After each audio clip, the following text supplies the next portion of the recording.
இன்றைய மன்னா லூக்கா 2வது அதிகாரம் 10வது வசனம். லூக்கா 2:10. தேவதூதன் அவர்களை நோக்கி, பயப்படாதிருங்கள், இதோ எல்லா ஜனத்துக்கும் மிகுந்த சந்தோஷத்தை உண்டாக்கும் நற்செய்தியை உங்களுக்கு அறிவிக்கிறேன்.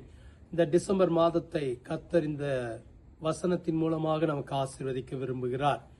இங்கு தேவதூதன் இரவில மந்தையை காத்து கொண்டிருந்த மேய்ப்பர்களை சந்திப்பதை பார்க்கிறோம்.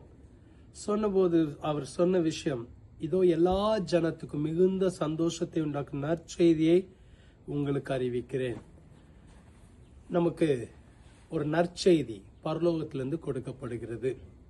அந்த தேவதூதன் ஒரு நற்செய்தியோடு வந்தார். எந்த சமயத்தில் வந்தார் என்றால், அந்த காலகட்டத்தில் எந்த ஒரு நற்செய்தியும் ஜனங்கள் பெற்றுக்கொள்ளாத நேரம், எந்த ஒரு மாற்றத்தையும் பெற்றுக்கொள்ளாத நேரம், கர்த்தருடைய சத்தத்தை கேட்காத ஒரு காலம், மௌனமாயிருந்த ஒரு காலம், அமைதலாயிருந்த காலம்.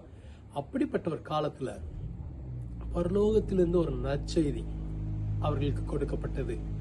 அதுதான் அந்த தேவதூதன் சொன்னார், பயப்படாதிருங்கள், ஒரு நற்செய்தியை உங்களுக்கு அறிவிக்கிறேன். இன்றைக்கு உங்களுடைய வாழ்க்கையில கூட மௌனமாயிருந்த காலங்கள் மாறி நற்செய்தியை பெற்றுக்கொள்கிற காலத்தை கற்றுக்கொண்டு வரப்போகிறார். ஆகவே பயப்படாதிருங்கள், பரலோகத்திலிருந்து ஒரு நற்செய்தி உங்களுக்கும் கொடுக்கப்படும். நாளை தினம் எப்படிப்பட்ட நற்செய்தி என்பதை உங்களோடு பகிர்ந்து கொள்ள போகிறேன். ஆனா இன்றைக்கு கர்த்தர் உங்களை உற்சாகப்படுத்த விரும்புகிறார். பரலோகத்திலிருந்து ஒரு நற்செய்தி உங்களுக்கும் கொடுக்கப்படும். ஒருவேளை நீங்க யோசிக்கலாம், நீண்ட காலமாய் ஒன்றுமே நடக்காத மாதிரி இருக்கு, ஆண்டு மௌனமா இருக்கிற மாதிரி இருக்கு, அமைதலா இருக்கிற மாதிரி இருக்கு, என் வாழ்க்கையில எதுவுமே ஒரு மாற்றமே இல்லை, ஒரு நல்ல செய்தியே வரல. உங்களை கர்த்தர் நினைவு கூறுகிறார்.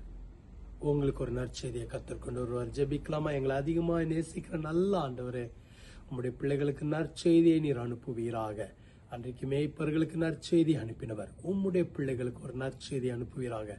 இந்த நாள் ஒரு ஆசீர்வதிக்கப்பட்ட நாளாய், ஒரு நன்மையை பெற்றுக்கொள்கிற நாளாய், நற்செய்தியை பெற்றுக்கொள்கிற நாளாய் இருக்கட்டும். கர்த்தர் ஆசீர்வதியும், வழி நடத்தும், பலப்படுத்தும், பெருகச்சி. இயேசுவின் மூலம் ஜெபிக்கிறோம் பிதாவே, ஆமென். கர்த்தர் உங்களை ஆசீர்வதிப்பார்.